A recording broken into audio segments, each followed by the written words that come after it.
So what did we actually just do?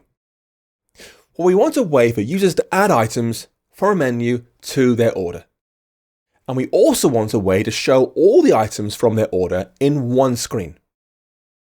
Environment objects are SwiftUI's way of sharing data, the same data, across many parts of our application. But by themselves, they're not a complete solution. If you think about it, it'd be quite easy to have different parts of our UI showing different information, depending on when they were created. For example, if we add an item to an order, and then create the order view, it'll show one item. Then add a different item to the order view by itself won't update. It'll still show one item. It'll be out of sync. Now, with the observable object protocol we added here to our order class, we've given this class the ability to announce to SwiftUI, I have changed. And so any SwiftUI views watching this order know, watch these announcements and reload myself when they happen. So they keep in sync the entire time. In our main app over here, we created one order for the lifetime of our program. And we injected it into the environment for our content view. As a result, any view that comes from content view, any view inside content view can read that order back out and manipulate it.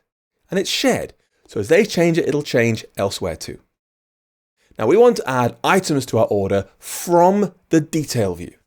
Item detail here. And so the first thing we've got to do is say, I want to read our order from the environment, our shared order object. This involves a new property wrapper at environment object. I'll call this one order at of type order. Now notice I have not given this thing a default value. We're not creating a new order here, so you might think this will cause problems. We aren't initializing this anywhere. But that's okay. We don't have to. Environment object here does some magic for us. It tells SwiftUI this variable does not have to have an initial value here. It will come in the environment from somewhere else.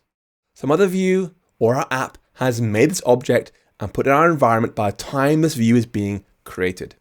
So we're saying it'll exist somewhere else.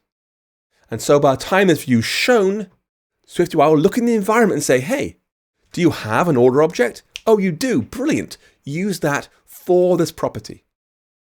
But if no order object can be found, if you said there's going to be one in the environment and there is not one in the environment, your app will just crash. Bang, hard. There's no order. I don't know what to do. Just bail out. So it's like an implicitly unwrapped optional. You've got to make sure it's always there. So we've got our new property wrapper, environment object, just like published, just like state object and more. There's lots of these things in SwiftUI. And this one means get this automatic attachment ability I mentioned. Look in the environment for an order, pull it in and push it into this property right here. But it also tells SwiftUI to watch the object. If this thing changes, refresh the view. Keep me synchronized whenever this environment object changes. Now, before we're going to add some code here to manipulate the order in the item detail screen, we've got to fix another previewing problem. I'll try and preview the code now, here our preview area. And this thing needs to know, if I'm saying in the iPhone 12, for example, this thing wants to know what the environment object's going to be. And occasionally it'll just crash. You're working in here saying something like, I don't know, photo credit, whatever, and it'll try and refresh, and sometimes it'll just fail. Because it'll look in the environment for an order and fail to find one and just bail out. We don't want that. So that just to be avoiding all possible crashes here, inject an example order into the environment just to keep it happy in all possible situations. So down here in item detail, we'll inject one by hand. We'll say item detail dot environment object and order, just to avoid the risk of it going wrong at previewing time. So now that's done, we can get on with the real work here. I want to add a button to this screen to let you just add this thing. So I've chosen Maple French Toast. Now I want to add one of these to their order. And buttons in SwiftUI have two parts. One is a title string, and one is an action closure or function to run when the button's tapped. So if you look at our order over here, I already added this add method to add items to our array for us here. So we can use that. So we can add a button after our description. Here, before the spacer, we'll say button is order this. And it'll call order.add item is item. And boom, there's order this. And we'll do a font headline so it stands out a bit more clearly on the screen now. A nice bold blue button now. And that's what it takes to add things to our shared order. But of course, you can't see anything yet. You can press it and it really will work in the background, but nothing will actually happen behind the scenes. To make that happen, we've got to make a new screen that shows the user's order in one place, everything they've ordered so far, then put that into our tab bar so they can choose the menu or their current order. So press Command N, make a new SwiftUI view. Call this thing Order View. This thing has to have the same shared order object that the rest of our views have. It'll come from the environment and it'll be refreshed as it changes. So we'll say this uses the @environment object property wrapper. Var order is a order. And again, we'll inject that into the preview just to avoid any problems. .environment object, a fresh order, just for previewing purposes. Now, as for the body of this thing, this is all stuff we've seen previously. We're going to use a list, a scrolling table of items. We'll use some section blocks to let us split up the information on our screen. We'll use a for each plus a H stack to show an array of order items plus the name and the price on the screen. And then a second section to let folks have an order button here. And then we'll use a grouped styling to keep it looking good.